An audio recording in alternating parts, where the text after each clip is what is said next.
अनंत कोटी ब्रह्मांड नायक राजाधिराज योगीराज परमब्रह्म सच्चिदानंद सद्गुरु श्री साईनाथ महाराज की जय. श्री साई सच्चरित्र मराठी अर्थ अध्याय 39. गीता विशिष्ट श्लोक अर्थ निवेदनम तथा समाधी मंदिर निर्माणम. म्हणजेच श्रीमद भगवद्गीतेच्या 4थ्या अध्यायातील 34व्या श्लोकाच्या अर्थाचे सांगणे आणि समाधी मंदिराची निर्मिती. श्री गणेशाला नमस्कार असो, श्री सरस्वती देवीला नमस्कार असो, श्री गुरु महाराजांना नमस्कार असो, श्री कुलदेवतेला नमस्कार असो, श्री सीता व श्री रामचंद्र यांना नमस्कार असो, श्री सद्गुरू साईनाथांना नमस्कार असो. धन्य धन्य शिर्डी स्थान, धन्य धन्य द्वारका माई भुवन, जेथे पुण्यवान आणि पवित्र श्री साई निर्वाणापर्यंत वावरले. धन्य धन्य शिर्डीचे लोक, ज्यांच्यासाठी बाबांनी इतक्या लांबून कसल्याही निमित्ताने येऊन ऋणी करून ठेवले. शिर्डी गाव हा आधी लहान होता, परंतु साईबाबांच्या सहवासाने नंतर महान झाला. त्यांच्याचमुळे अतिपवित्र झाला आणि त्यांच्याचमुळे त्याला तीर्थाचे स्वरूप प्राप्त झाले. त्या शिर्डीच्या बाया देखील धन्य आणि त्यांची श्रद्धा अनन्य श्रद्धाही धन्य. आंघोळ करताना, दळताना, धान्य काढताना तेव्हा देखील त्या असामान्य अशा साईबाबांची गीते गात असत. धन्य धन्य त्यांचे प्रेम. त्यांची गीते अतिउत्तम असत आणि त्यातील काही उत्कृष्ट गीते ऐकल्यावर मनाला शांती लाभत असे. म्हणून मनाला विश्रांती देणारी ती गीते श्रोत्यांची जिज्ञासा तृप्त करण्यासाठी योग्य वेळी या कथेच्या अनुषंगाने मी देईन. श्री साईबाबा निजाम संस्थानात रस्त्याला लागून एका आंब्याच्या झाडाखाली प्रगट झाले आणि धूपखेड्यातील लग्नाच्या वऱ्हाडाबरोबर शिर्डीला अचानक आले. या खेड्यातील पुण्यवान चांद पाटील नावाच्या गृहस्थाला हा खजिना म्हणजे साई सापडले आणि त्याच्यामुळेच इतरांना हे साईंचे दर्शन घडले.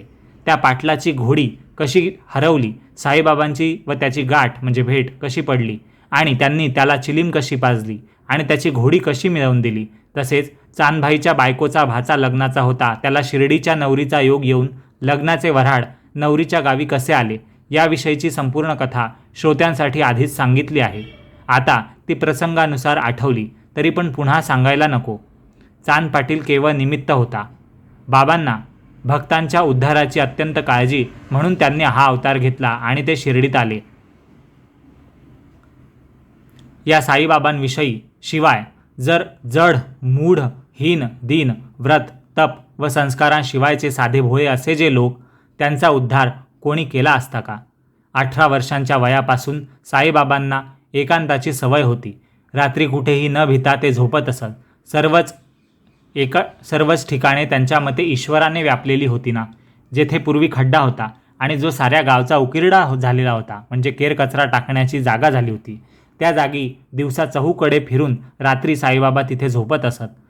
सुरुवातीला अशी बरीच वर्षे गेली आणि खड्ड्याचा उदय काळ आला. त्या खड्ड्याभोवती या दीनदयाळ साईबाबांचा भव्य वाडा उठला, म्हणजे वाडा बांधला गेला आणि शेवटी त्याच खड्ड्याचा गाभारा त्यांच्या देहाचा विसावा झाला.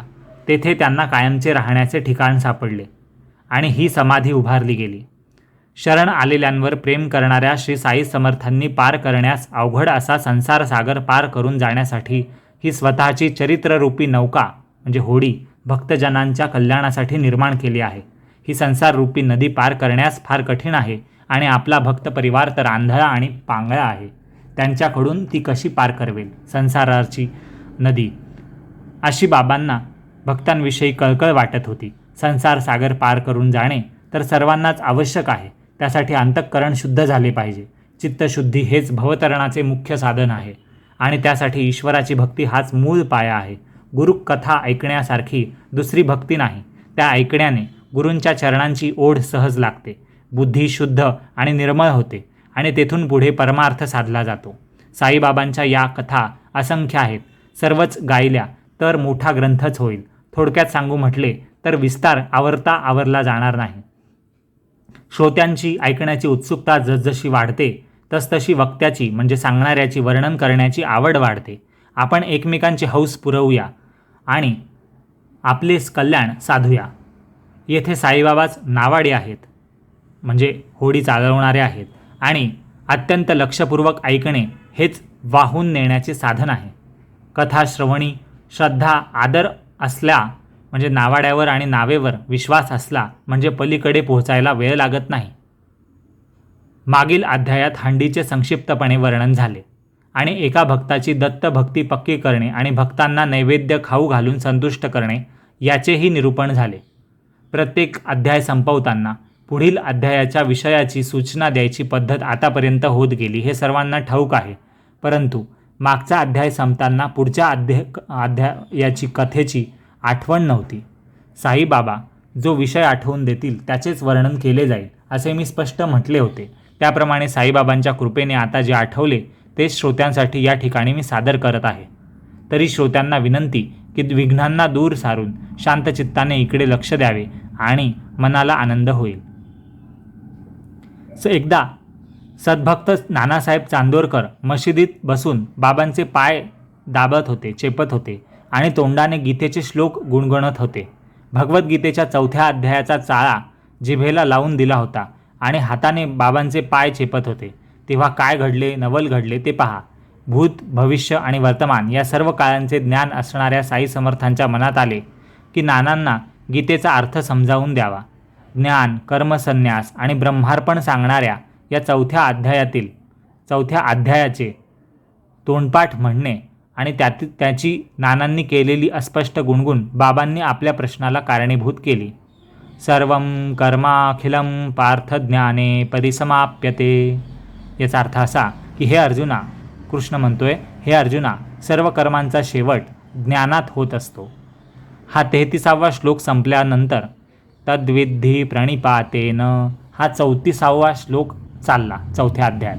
हा जो 34वा श्लोक तेथेच नानांच्या पठणाला विश्रांती मिळाली, म्हणजे ते तिथे थांबले. तेव्हाच बाबांच्या मनात प्रश्न विचारावेसे आणि आपला उपदेश नानांना करावेसे वाटले. बाबा नानांना म्हणाले की नाना, काय रे गुणगुणतोस? जे हळू म्हणतोस ते स्पष्ट म्हण ना. जे तोंडातल्या तोंडात पुटपुटतोस ते मला ऐकू दे की. बाबांनी म्हटल्यावर ती आज्ञाप्रमाण मानून नानांनी तो श्लोक 4ही चरणांसह म्हटला. गीतेचे श्लोक अनुष्ठुभ नावाच्या छंदात रचलेले आहेत, म्हणजे एका मीटरमध्ये रचलेले आहेत, काव्य प्रमाणात रचलेले आहेत, विशिष्ट चालीमध्ये. त्याचे प्रत्येकी 8 अक्षरांचे 4 चरण म्हणजे 4 भाग असतात एका श्लोकाचे.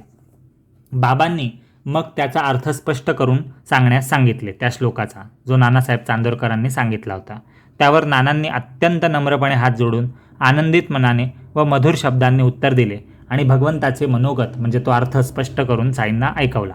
आता हा साईबाबा, श्री साईबाबा आणि कैलासवासी तेव्हाचे नानासाहेब चांदोरकर जेव्हा हयात होते यांचा तो संवाद सर्वांना स्पष्ट होण्यासाठी भगवद्गीतेतून मूळ श्लोकाचा प्रत्येक अक्षरागणिक उतारा घेऊया. म्हणजे भगवद्गीतेत काय श्लोक आहे आणि त्याचा शब्दशः अर्थ काय आहे ते आपण आधी समजून घेऊया. मग नानासाहेब चांदोरकर आणि साईनाथांचं यावरचं डिस्कशन समजेल. प्रश्नाचे वर्म कळण्यासाठी तसेच संतांच्या मनाचा कल समजण्यासाठी वाटते की अशी सुरुवात करावी की ज्यामुळे श्लोकाचा अर्थ अगदी निशंकपणे म्हणजे सहज हाती येईल. आधीच ही संस्कृत भाषा समजण्यास कठीण, ती साईबाबांना सोपी कशी झाली.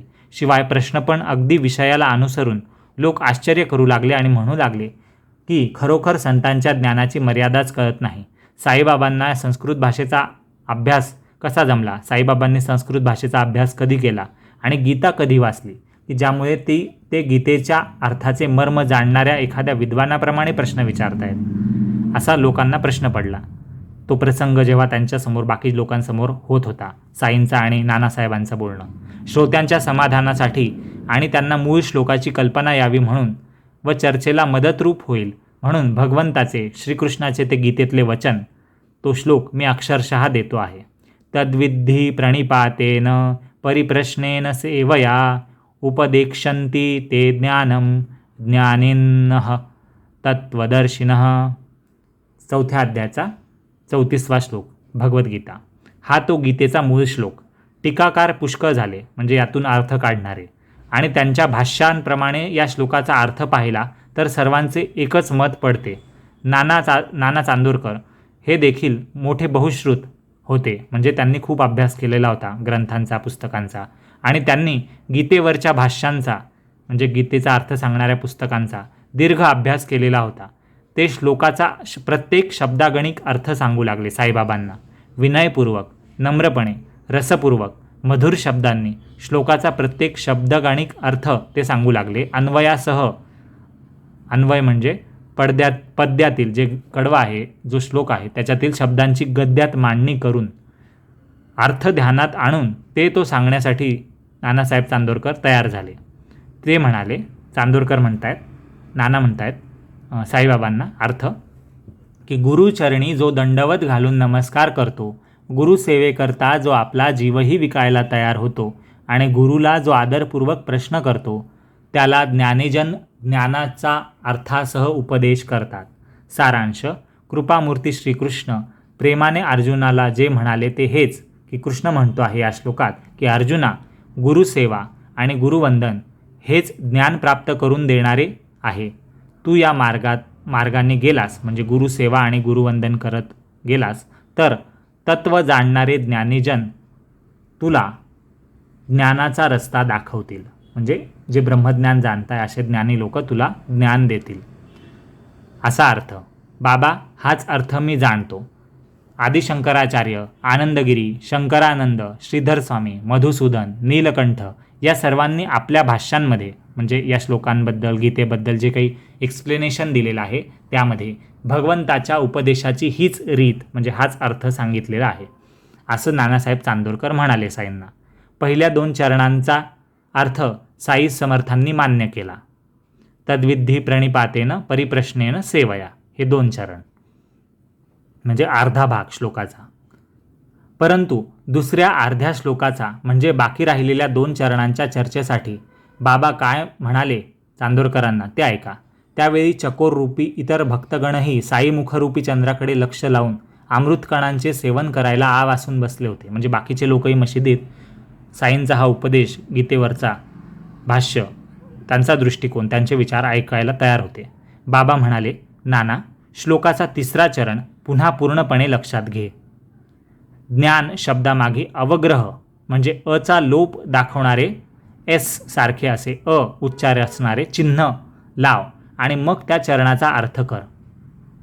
मी काय असे उलटे म्हणतो, अर्थाचा अनर्थ करतो, पूर्वीच्या भाष्यांचा अर्थ खोटा की काय असेही उगाच म्हणू नकोस.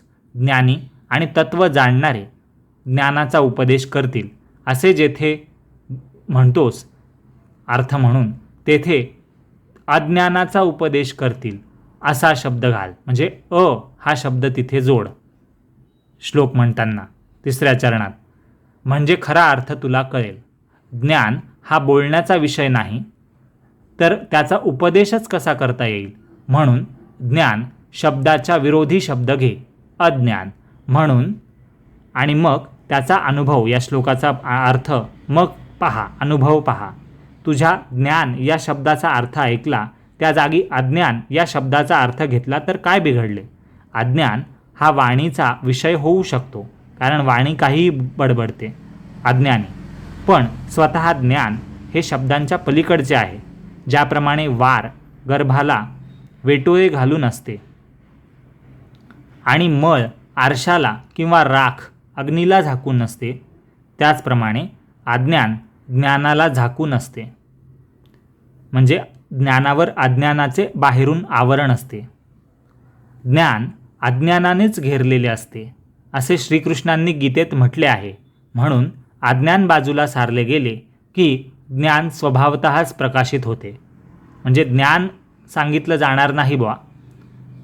गुरुचरणी दंडवत केला, नमस्कार केला, सेवा केली तर आपल्याला या मार्गाने गेलास की ज्ञान मिळेल, ज्ञानीजन ज्ञानाचा रस्ता दाखवतील, असा जो अर्थ आहे त्यात गुरुसेवा, गुरुवंदन करणं आणि त्याने ज्ञान प्राप्त करून घेणं हे आहेच बरोबर. पण जो उरलेला भाग आहे की तत्व जाणणारे, जाणणारे ज्ञानीजन तुला ज्ञानाचा रस्ता दाखवतील, हे या इथे शब्द टाक.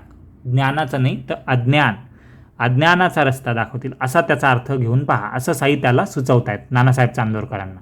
कारण पहिले अज्ञान दिसल्याशिवाय ज्ञान दिसणार नाही. ज्ञान आपोआप प्रकाशित होईल. ज्ञान दाखवता येत नाही, ज्ञान एक्सप्लेन करता येत नाही, असं साई म्हणतायत इथे.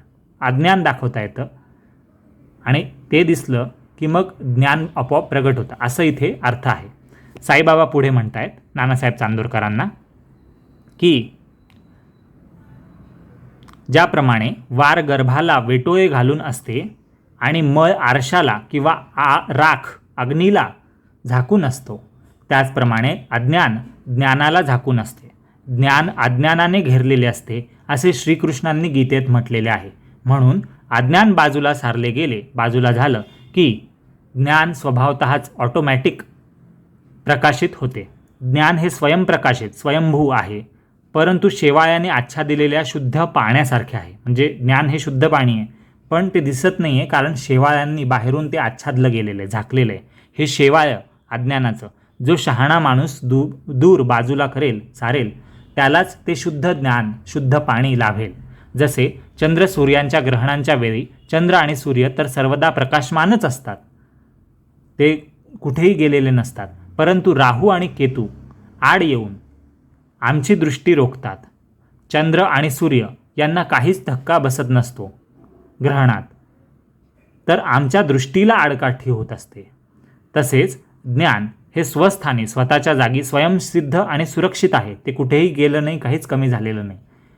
पण त्या ज्ञानाला जे डोळे पाहतायत त्यांची पाहण्याची शक्ती, ते ज्ञान आणि त्यावरचे पडळ म्हणजे पडदे ते अज्ञान आहे, जे अवश्य दूर केले पाहिजेत. ते पडळ म्हणजेच पडदे अथवा सारा म्हणजे आच्छादन, जे कव्हर आहे, कव्हर म्हणजे आच्छादन, ते हाताच्या कौशल्याने दूर सारा, बाजूला करा आणि अज्ञानरूपी अंधकार घालवून पाहण्याची शक्ती प्रकट करा. साई पुढे म्हणतायत, दृष्टीस दिसणारे हे सर्व म्हणजे वर्णन करता न येणाऱ्या मायेचा दिखावा आहे. हीच ती अनादी आणि अव्यक्त अशी अविद्या म्हणजे माया आहे. आणि अज्ञानाचे प्रकाशित होणे हे तेच आहे. म्हणजे अज्ञान समजणं म्हणजे काय की हे सगळी माया आहे, हा दिखावा आहे, हे जे दिसतंय ते सगळं जग, जन्म मृत्यू सुख दुःख सगळंच, तर हे अविद्या आहे, हे खोटं आहे, हे खरं ज्ञान नाही आहे. हे समजणं म्हणजेच अज्ञानाचं प्रकाशित होणं हे आहे. ज्ञान ही वस्तू जाणण्याची आहे, ती उपदेशाचा विषय होऊ शकत नाही. प्रणिपात, परिप्रश्न आणि सेवा हे जे शब्द आलेत या श्लोकामध्ये, ही गुरुची कृपा मिळवण्याची साधने आहेत. प्रणिपात करणं म्हणजे गुरूंना नमस्कार करणं, त्यांचा आशीर्वाद घेणं. परिप्रश्न म्हणजे त्यांना प्रश्न विचारणं, त्यांची सेवा करणं. आणि सेवा करणं ही गुरुची कृपा मिळवण्याची साधनं म्हणजे टेक्निक्स आहेत, टूल्स आहेत. हे विश्व खरे मानणं हाच मोठा गैरसमज आहे आणि हेच ज्ञानावरचे अंधाररूपी आच्छादन म्हणजे अज्ञानाचे कव्हर प्रथम दूर झाले पाहिजे. म्हणजेच श्रेष्ठ ज्ञानरूपी अद्भुत वस्तू जे सत्य आहे, जे ज्ञान आहे, ते ब्रह्म प्रकट होईल. अज्ञानच संसारातील दुःखांचे मूळ आहे, मूळ कारण. गुरुकृपेचे काजळ डोळ्यात पडले की मायेचे आवरण कव्हर अज्ञान बाजूला उडून जाते आणि स्वाभाविक ज्ञान फक्त तिथे शिल्लक उरते. ज्ञान हे संपादन करायचे नसते, मिळवायचे नसते, ते तर घेण्याजोगे स्वतः आधीच तयार असते. अज्ञानाचाच ज्ञानाला अडथळा असतो. तुम्हाला फक्त अज्ञानाचा अडथळा कव्हर पडदा बाजूला करायचा आहे. म्हणजे अज्ञान ओळखता येणं गरजेचं आहे. अज्ञान काय आहे, खोटं काय आणि खरं काय. खोटं काय हे समजलं तर ते खोट्याकडे आपण दुर्लक्ष करू आणि मग जे दिसेल तेच ज्ञान आहे. अज्ञानाला ज्ञानाचा अडथळा असतो हे वेदशास्त्रात प्रसिद्धच आहे. देव आणि भक्त यांना वेगळं मानणं हेच विलक्षण अज्ञान आहे. म्हणजे मी वेगळा आणि देव वेगळा असं नाही आहे. त्याचे निरसन होताच पूर्ण ज्ञान शिल्लक राहते. दोराच्या ठिकाणी साप भासणं हेच ते दोराच्या शुद्ध स्वरूपाचे अज्ञान आहे. म्हणजे दोराच्या ठिकाणी काही अज्ञान असेल तर ते दोरात नाही आहे, तो दोरखंडाला तुम्ही साप समजताय, हे तुमचं अज्ञान आहे, तुमचा दृष्टीभ्रम आहे. म्हणजे ही आपली कमतरता आहे. तिथे काही सत्य लपवलं गेलेलं नाही आहे, पण ते तुम्हाला असत्य जे मानलं गेलं आहे ते तुम्हाला सत्य वाटतं आहे. ते पहिले समजून घ्यावं लागेल, तेव्हा तुम्हाला कळेल की दोरा हाच खरा आहे, साप नाही आहे. साप नाही आहे हे कळणं म्हणजेच तो दोरा आहे हे कळणं आहे. त्याचे निरसन होताच पूर्ण ज्ञान शिल्लक राहते. दोराच्या ठिकाणी साप भासणं हेच ते दोराच्या शुद्ध स्वरूपाचे अज्ञान आहे. खऱ्या स्वरूपाच्या उपदेशाने अज्ञान दूर होते आणि दोराचे ज्ञान फक्त समोर उरते. सोने आत असते आणि सोन्याच्या वर गंज चढलेला असतो. गंजाच्या खाली सोन्याचा लखलखाटच असतो, परंतु तो लखलखाट प्रगट व्हायला अग्नीचीच आवश्यकता असते. साई पुढे म्हणतायत या श्लोकाच्या अर्थासाठी, देहाच्या जन्माचे कारण माया असते. देहाच्या जन्माचे कारण माया असते आणि देहाची हालचाल आणि वर्तन म्हणजे वागणं नशिबावर अवलंबून असतं. सर्व सुखदुःख, जय पराजय, लाभ हानी म्हणजे फायदा तोटा इत्यादी द्वंद्व देखील म्हणजे एकमेकांच्या विरुद्ध अशा गोष्टी देखील नशिबावर अवलंबून असतात. आपल्या शरीराबद्दल आसक्ती असणे हेच अज्ञान आहे. म्हणून ज्यांना देहाभिमान नसतो त्यांना सुखदुःखाचे भान नसते. मी शरीर आहे याची आठवण बुजली म्हणजे आठवण संपली की अज्ञानाचाच नाश होतो. आपल्या खऱ्या स्वरूपाचे ज्ञान नसल्यामुळे मायेचा जन्म होतो म्हणजे माया वाढते, भ्रम वाढतो आणि गुरुकृपेने मायेचे निरसन झाले म्हणजे माया बाजूला झाली, माया काय आहे हे समजलं की आपल्या खऱ्या स्वरूपाचे ज्ञान स्वाभाविकपणे होते. एका भगवत भक्तीशिवाय म्हणजे ईश्वराच्या प्रेमाशिवाय इतर साधनांचा क्षीण कशाला म्हणजे उठाठेव कशाला, कष्ट कशाला. ब्रह्मा देखील म्हणजे परब्रह्म देखील मायेच्या अधीन असतो आणि त्याची देखील भक्तीमुळेच मायेपासून सुटका होत असते. ब्रह्मदेवाची ब्रह्मलोकाची प्राप्ती झाली तरी भक्तीशिवाय मुक्ती नसते. तेथेही ईश्वर भक्ती चुकली तर माणूस पुनर्जन्माच्या चक्रात, जन्ममरणाच्या चक्रात परत अडकतो. म्हणून मायेचे निरसन व्हायला ईश्वराचे भजन हाच एक उपाय आहे. ईश्वराच्या भक्ताला स्वर्गातून पतन म्हणजे पृथ्वीवर खाली येणे, जन्म घेणे असं नसतं जो ईश्वराचा भक्त असतो, आणि संसाराचे पुन्हा बंधनही नसतं. लोक म्हणतात की माया लटकी आहे, लटकी म्हणजे खोटी आहे, खरी नाही आहे. महान चेटकी पण आहे म्हणजे जादूटोणा करणारी आहे, भ्रमात टाकणारी आहे. आणि ज्ञानी लोकांना क्षणोक्षणी फसवणारी अशी ती आहे, ती फसवते. परंतु त्या मायेला भक्त चुटकीच्या तालावर सहज नाचवतात. जेथे मोठे विद्वान ज्ञानी फसतात तेथे अशिक्षित भाविकजन टिकतात. कारण ते अशिक्षित असूनही भाविक असतात, श्रद्धा असते, भक्ती करतात ते. त्यामुळे मन निर्मळ असतं आणि बुद्धी तिथे ते चालवत नाही, डोकं चालवत नाहीत. आणि म्हणून ते तर्ककुतर्क करत नाही. ते सदा त्यांचं डोकं, त्यांचे विचार, त्यांची बुद्धी, मन सगळं काही हरिचरणी ईश्वराच्या सेवेमध्ये शरण गेलेले असतात. आणि विद्वानांना, जे ज्ञानी लोक असतात, त्यांना आपल्या ज्ञानाचा मोठा ताठा असतो. म्हणून माया पार करून जाण्याला सद्गुरूचे पाय धरावे आणि त्यांना अनन्यपणे शरण जावे, म्हणजे या संसाराची भीती तात्काळ नाहीशी होईल. अवश्य येणारे मरण येवो, परंतु हरीचे विस्मरण म्हणजे हरीला विसरणं न घडो. म्हणजे नेहमी लक्षात ठेव बुवा आम्ही ईश्वराला. आपल्या इंद्रियांनी आपल्या आश्रमाप्रमाणे म्हणजे आपल्या नेहमीच्या जगण्याप्रमाणे, वागण्याप्रमाणे, नियमांमध्ये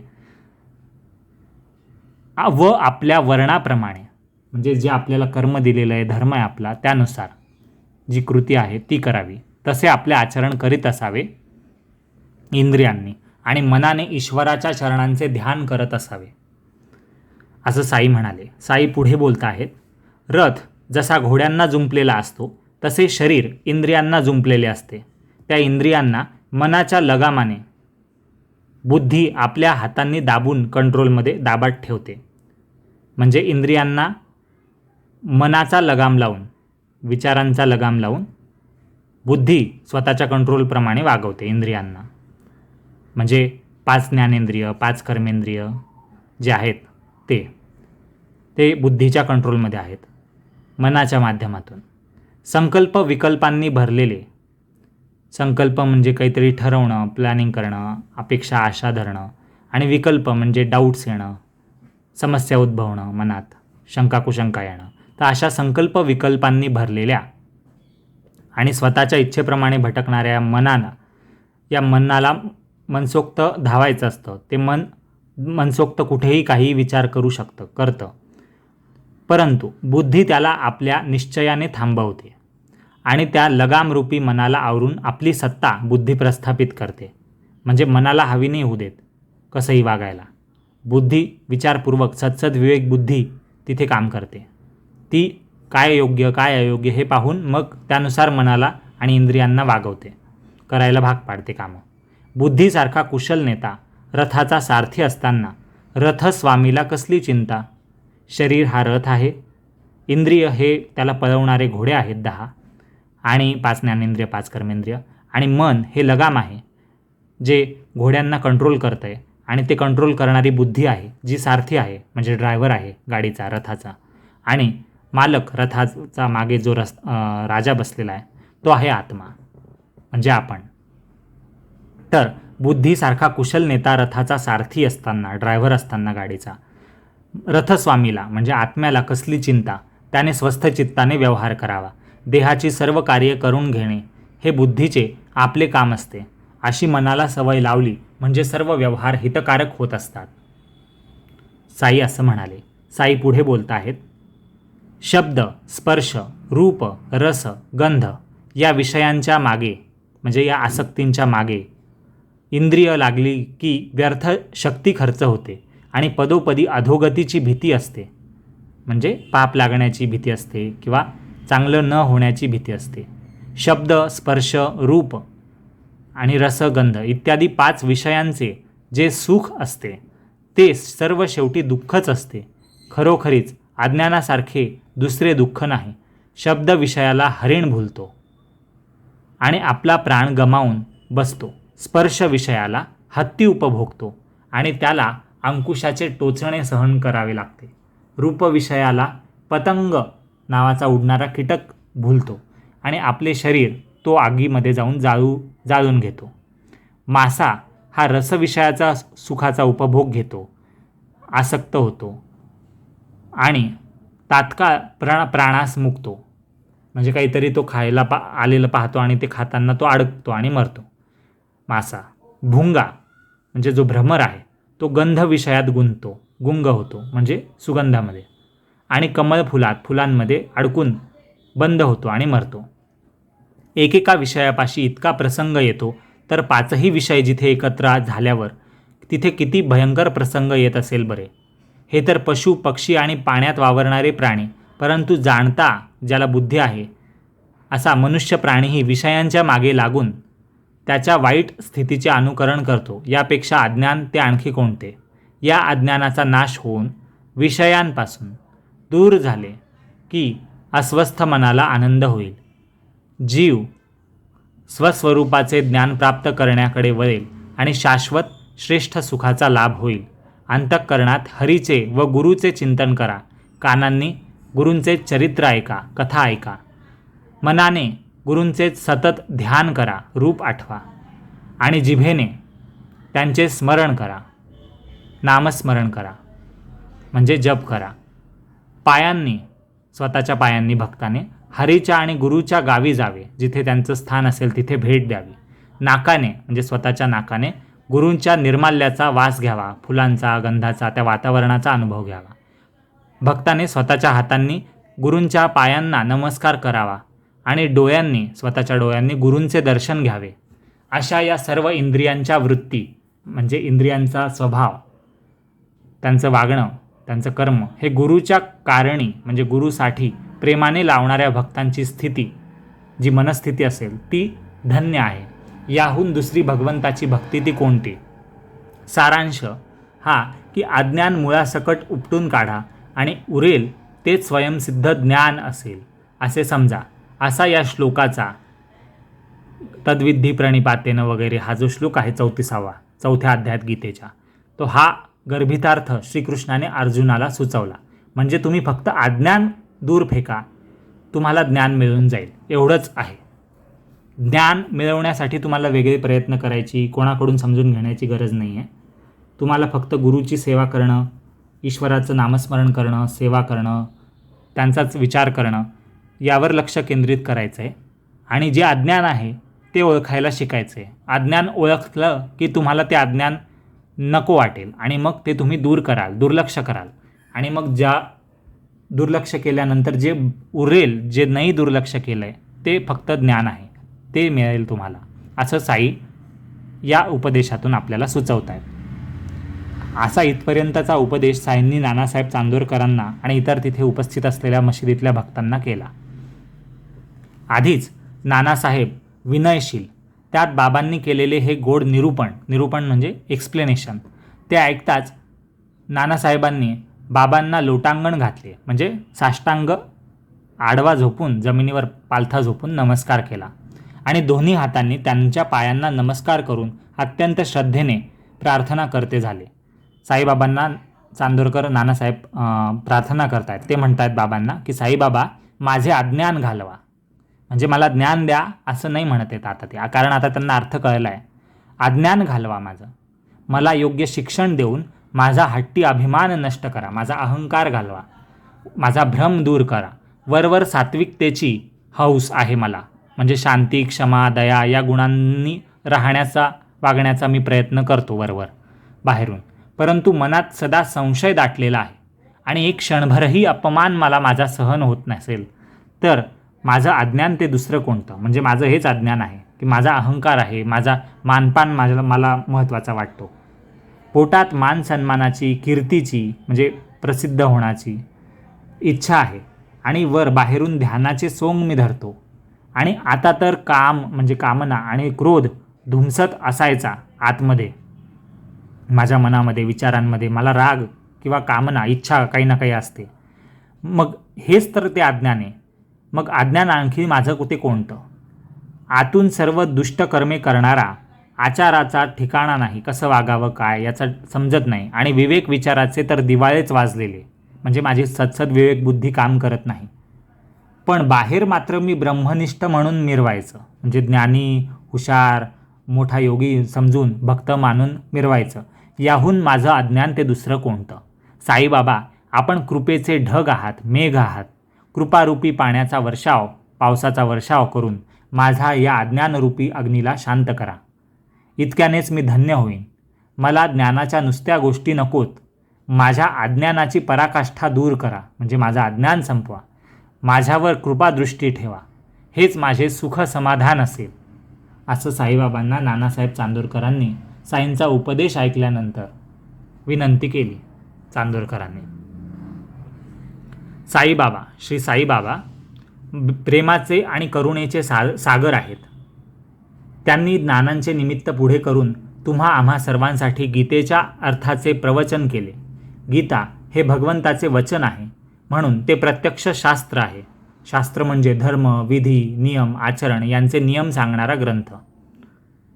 भूत म्हणजे भूतकाळ, वर्तमान काळ आणि भविष्यकाळ या तिन्ही काळात ते ग्राह्य आहेत, असेच ते शास्त्राचे नियम आहेत, ते तिन्ही काळात लागू पडतात. त्याचा अपमान कधीही होता कामा नये नियमांचा. अत्यंत विषयासक्त किंवा खरोखरचा जीवनमुक्त या दोघांनाही शास्त्राच्या अर्थाची गरज नसते. म्हणजे शास्त्रांचं महत्त्व कुठे नसतं तर जो अत्यंत विषयांमध्ये गुंतलेला आहे, जो मूर्ख आहे, ज्याला समजतच नाही, जो समजून घेण्याची इच्छाच करत नाही, जो मुमुक्षू नाही आहे, ज्याला काही सत्य समजायचं नाही आहे, ज्याला काही प्रश्न पडत नाही आहे, ज्याला हेच सगळं मिथ्या, खोटं, माया, जग हेच सुखदुःख खरे वाटतात, तर त्याला या शास्त्रांच्या नियमांचा काही अर्थ समजण्याची गरजच नसते. आणि दुसरा कोण तर जो जीवनमुक्त झाला आहे, जो टॉप क्लासने पास झालेला आहे, जो जिवंतपणे ज्याला आत्मज्ञान प्राप्त झालेलं आहे, त्याला हे धर्मानुसार वागणं, विधी आचरण करून जगणं याची गरज उरत नाही, कारण त्याची भक्ती, त्याचं ज्ञान वेगळ्या लेवलवर पोहोचलेलं आहे ऑलरेडी.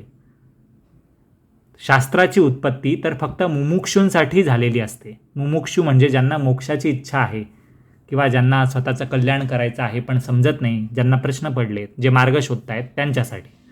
विषयांमध्ये मी पक्का गुंतलेलो आहे, माझी सोडवणूक कधी होईल असे सारखे म्हणणाऱ्या मुमुक्षूला वाचवण्यासाठी ही शास्त्रे असतात.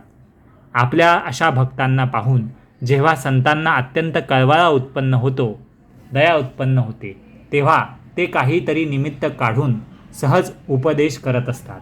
आता साईबाबांची वागण्याची आणखी एक पद्धत सांगतो. एखाद्या कार्याची उभारणी ते नकळत कशी दाखवत असत. लहान असो किंवा मोठा असो, खरे कारण कधी समजत नसे, परंतु कार्य मात्र कुठेही गवगवा न होता, म्हणजे गाजावाजा न होता, अगदी हळूहळू शांतपणे उठत असे, म्हणजे पूर्ण होत असे.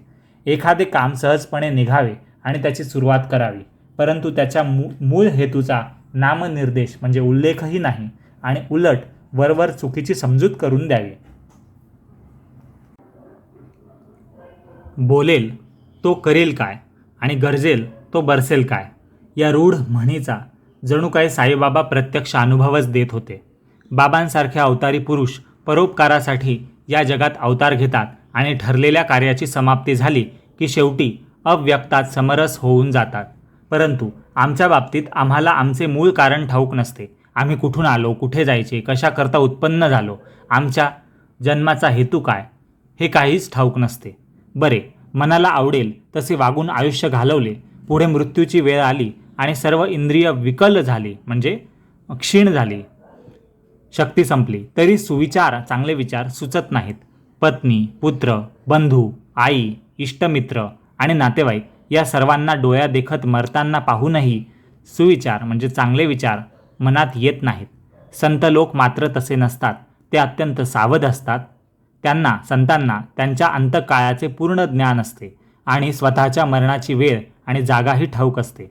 शरीर असेपर्यंत ते भक्तांसाठी अतिशय प्रेमाने झिजवतात, इतरांच्या कल्याणासाठी, आणि शरीर पडल्यावर शरीर त्यागाची ती जागा आपल्या भक्तांच्या कल्याणासाठी लावतात. कोणी संत शरीर ठेवायच्या आधीच आपल्या शरीराला त्या जागी विश्रांती मिळावी म्हणून आपली समाधी बांधून घेतात. बाबांनी पहा तसेच केले. समाधी मंदिर जिवंतपणीच बांधून घेतले. परंतु आधी कोणाला ते कळले नाही. खरेच त्यांची करणी आश्चर्यकारक होती. आपले हे स्मारक बाबांनी बापूसाहेब बुट्टी नावाच्या नागपूरच्या मोठ्या श्रीमंत गृहस्थांच्या हाताने उभारले. हे बापूसाहेब बाबांचे मोठे भक्त होते आणि बाबांच्या चरणी सदा आसक्त होते, लीन होते. ते आपल्या कुटुंब परिवारासहित शिर्डीमध्ये बाबांची सेवा करण्यासाठी येऊन राहिलेले होते. बाबांच्या चरणांच्या लोभाने ते तेथेच वारंवार येऊन राहत होते आणि पुढे तसेच कायमचे शिर्डीत त्यांना राहावे असे वाटले. त्यांच्या मनात आले बापूसाहेब बुट्टींच्या की एखादी जागा शिर्डीत विकत घ्यावी स्वतःची आणि एक छोटी इमारत बांधून त्यात स्वतंत्रपणे आपण आपला मुक्काम करावा. येथेच हे मूळ बीज पेरले गेले आणि त्याचाच हा भक्तांसाठी बाबांच्या प्रेमाचे प्रत्यक्ष स्मारक असा समाधी मंदिर रूपी वृक्ष झाला. हा कसा उभारला गेला, कोणत्या तऱ्हेने या समाधी मंदिराची सुरुवात झाली आणि हा वृक्ष, समाधी मंदिराचा वृक्ष कसा आकाराला आला याचा सर्व वृत्तांत, कथा आता ऐका. असे विचार मनात येत असतानाच की आपण आपल्यासाठी कायमस्वरूपी इथे शिर्डीत एखादं घर घ्यावं, जागा घेऊन बनवून घ्यावं असा विचार येताच बापूसाहेबांना दीक्षितांच्या माडीवर झोपेत असताना एक मजेदार दृष्टांत झाला. त्यांना स्वप्नात काय दिसलं तिथे पहा. दीक्षितांच्या माडीवर तेथेच दुसऱ्या एका बिछाण्यात माधवराव देशपांडे झोपले होते. त्यांनाही त्याच वेळी तोच दृष्टांत झाला आणि दोघेही खूप आश्चर्यचकित झाले. बापूसाहेबांनी स्वप्नात पाहिले की बाबा त्यांना आज्ञा देत होते, साईबाबा आज्ञा देत होते की तुम्ही तुमचा वाडा देवघरासह निश्चितपणे बांधा. हा दृष्टांत होताच बापूसाहेब जागे झाले आणि आपल्या बिछाण्यात बसून मुळापासून स्वप्न आठवू लागले.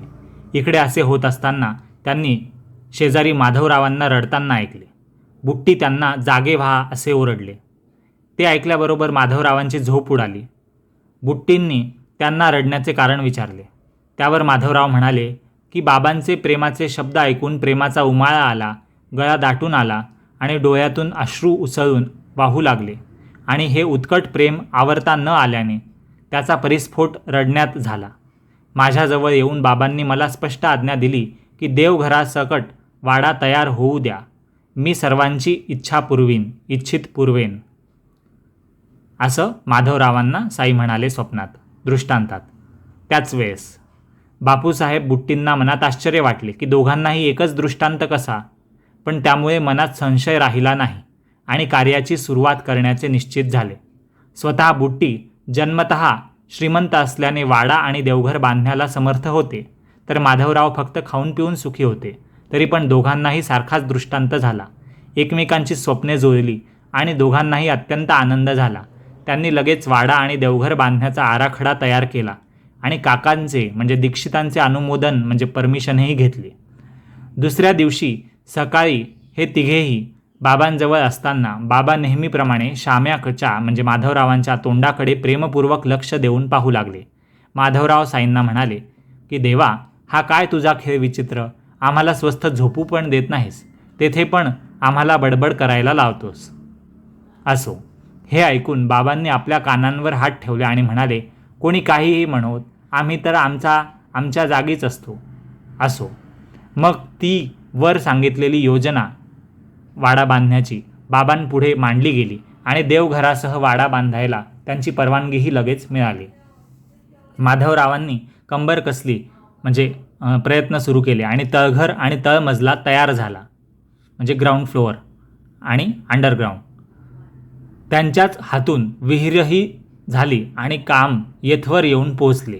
बाबा देखील लेंडी बागेवर जात असताना किंवा तेथून मागे परत येत असताना खिडक्या आणि दारे बसवली जात असलेली उत्सुकतेने साईबाबा पाहत असत आणि तर्जनी म्हणजे बोट वर करून, हाताचे बोट वर करून म्हणत की येथे दार काढा, म्हणजे इथे दार बनवा, आणि येथे बारी काढा, पूर्वेस गॅलरी काढा, आणि म्हणजे बरी शोभा दिसेल, असं साईबाबा स्वतः वाड्याकडे बांधकाम चालू असताना सांगत असत, जाताना येताना. असो. कार्यकारण निमित्ताने पुढचे काम बापूसाहेब जोग यांच्याकडून व्हायचे होते. बुट्टींकडून एवढा वाडा झाला आणि इथून पुढे बापूसाहेब जोग यांच्याकडून पुढचे कार्य होणे होते, म्हणून ते साईंनी त्यांना सोपवले गेले साईंकडून. अशा प्रकारे काम चालले असताना बुट्टींच्या अंतःकरणात स्फूर्ती उत्पन्न झाली आणि यातच एक गाभारा बांधला तर मुरलीधराची स्थापना करता येईल, असं बुट्टींच्या मनात कल्पनेचा उदय तर झाला, म्हणजे इच्छा तर झाली, परंतु बाबांची इच्छा काय आहे याचा तपास केल्याशिवाय आणि त्यांची आज्ञा झाल्याशिवाय बुट्टी कोणत्याही कार्याचा आरंभ करत नसत. हा तर त्यांचा नित्यनियमच होता. बाबांची आज्ञा हीच महत्त्वाची गोष्ट होती आणि त्याशिवाय सुरुवात होणारे असे त्यांचे एकही काम नसायचे. मध्ये दालन कशाला हवे, त्याची काय जरुरी आहे, दोन्हीकडच्या भिंती पाडून मुरलीधराची स्थापना का करू नये, अशा प्रकारे दालनाचे देवालय व्हावे असा बुट्टींच्या मनात विचार आला. परंतु बाबांचा अभिप्राय विचारावा आणि असलाच तर निश्चितपणे करावे, म्हणून ते माधवरावांना बुट्टी म्हणाले की आपण बाबांचा विचार घेऊया आणि देवाला म्हणजे बाबांना, साईबाबांना आवडेल त्याप्रमाणे पुढील कार्यक्रम आखूया. असो. बाबा पुढे फेरीवर असताना म्हणजे लेंडी बागेवर जात असताना त्यांची स्वारी वाड्याजवळ दाराशी आल्यावर शामराव म्हणजे माधवराव त्यांना विचारतात की देवा म्हणजे साईबाबा, बापूसाहेब म्हणतात, बुट्टी म्हणतायत की दिवाणखाण्याच्या म्हणजे जो मेन हॉल आहे घराचा, त्या दालनाच्या दोन्ही भिंती पाडून तेथे प्रेमपूर्वक मुरलीधर श्रीकृष्णाची मूर्ती स्थापन करावी का, मध्यभागी चौक साधून म्हणजे ओटा बनवून तेथे सिंहासन करावे, म्हणजे त्यावर बसलेले मुरलीधर शोभून दिसतील. बापूसाहेबांची अशी योजना आहे, परंतु आपली अनुमती पाहिजे, म्हणजे परमिशन पाहिजे. अशा प्रकारे देऊळ आणि वाडा दोन्ही हातोहात एकत्रच होतील. असो. शामरावांचे हे म्हणणे ऐकून बाबा आनंदाने बरे कर असे म्हणाले आणि वाड्याकडे दृष्टी लावून कानांना सुखवणाऱ्या गोष्टी साई बोलू लागले. वाड्याकडे पाहत साईबाबा म्हणतायत की वाडा पुरा झाल्यावर आपणच तेथे राहायला जाऊ, तेथेच आपण बोलू चालू, तेथेच आपण सर्व खेळू, एकमेकांना कवटाळू म्हणजे मिठ्या मारू आणि आनंदाची समृद्धी भोगू, असं साई म्हणाले. असो. माधवरावांनी त्यासाठी बाबांना आणखी विचारले की हीच जर पक्की आज्ञा असेल तर पायाचा मुहूर्त करूया का, म्हणजे पाया घालायचा का आता या मंदिराच्या या भागाला वाड्यामध्ये. बरी आहे ना देवा ही वेळ, फोडायला नारळ आणू का. त्यावर साईबाबांनी म्हटले फोड म्हणजे सुरू कर काम नारळ फोडून. असे म्हणताच त्यांनी तात्काळ नारळ आणून फोडला. पुढे गाभारा झाला आणि मूर्ती देखील एका कारागिराला करायला सोपवली, म्हणजे कृष्णाच्या मूर्तीची ऑर्डर दिली गेली. परंतु पुढे अशी वेळ आली की बाबांना भयंकर दुखणे आले आणि त्यांचा अंतकाळ जवळ आला. भक्तांच्या हृदयात तळमळ लागली आणि बापूसाहेबांच्या अस्वस्थ मनाला यापुढे वाड्याची काय स्थिती होईल हे निश्चित कळेना. म्हणजे आता एवढा वाडा बांधलाय आणि त्यात श्रीकृष्णाची मूर्ती मंदिर स्थापन करायचं आहे, पण ते कसं होईल बुवा, हे प्रश्न पडला. म्हणून बाकीच्यांना फार दुःख झाले. यानंतर बाबांचे पाय या मंदिराला, या वाड्याला लागतील का? कारण ते म्हणाले होते की आपण एकत्र राहू, मी इथेच राहील. आणि लाखो रुपये खर्च झाले आणि हे विघ्न उभे राहिले. बाबांनी देह ठेवल्यावर मुरलीधर कशाला, घर कशाला, वाडा आणि मंदिर कशाला, असे अशुभ विचार बुट्टींच्या हृदयात येऊ लागले. पुढे दैवयोगाने, नशिबाने साईबाबांच्या अंतकाळच्या आज्ञेने, म्हणजे त्यांनी जो अवतार संपवण्याच्या आधी जी आज्ञा केली त्या आज्ञेने, आदेशाने आणि वाड्याच्या महान भाग्याने सर्वांच्याच मनासारखे झाले. साईबाबा म्हणाले की मला वाड्यात ठेवून द्या. हे बाबांचे अंतकाळचे वचन बाबांच्या मुखातून निघताच सर्वांचे मन निश्चिंत झाले. मग ते पवित्र साई शरीर गाभाऱ्यातच स्थिर झाले आणि वाडा समाधी मंदिर झाला. खरोखर साईबाबांचे चरित्र अगाध आहे. धन्य भाग्य त्या बुट्टींचे की ज्यांच्या स्वतःच्या मालकीच्या घरात, ज्यांचे नाव देखील अतिशय पवित्र आहे, अशा साईबाबांचे शरीर कायमसाठी विसाव्याला आले. असो, अशी ही पवित्र कथा ऐकून श्रोते सुखसंपन्न होवोत. हेमाडपंत साईनाथांना शरण जातात आणि क्षणभर देखील साईंचे चरण सोडत नाहीत. चांगले किंवा वाईट भोग येवोत, बाबा भक्तांना संतुष्ट राखण्यास समर्थ आहेत. त्यांच्या उपदेशाप्रमाणे वर्तन ठेवले की कल्याण निश्चित साधले जाईल. ही कथा, ती सांगणारा वक्ता आणि ते बोलणारे, त्याचे तोंड, या सर्व ठिकाणी साई समर्थ स्वतःच उपस्थित असल्यावर तेथे हेमाडपंत लेखक कोण कुठला, उगाच टोपण नावाचा. म्हणून जशी पुढे प्रेरणा होईल तशीच कथा ऐकायला मिळेल. त्यावेळी जी जी निर्मिती होईल त्याची काळजी आज कशाला, असं लेखक म्हणतायत.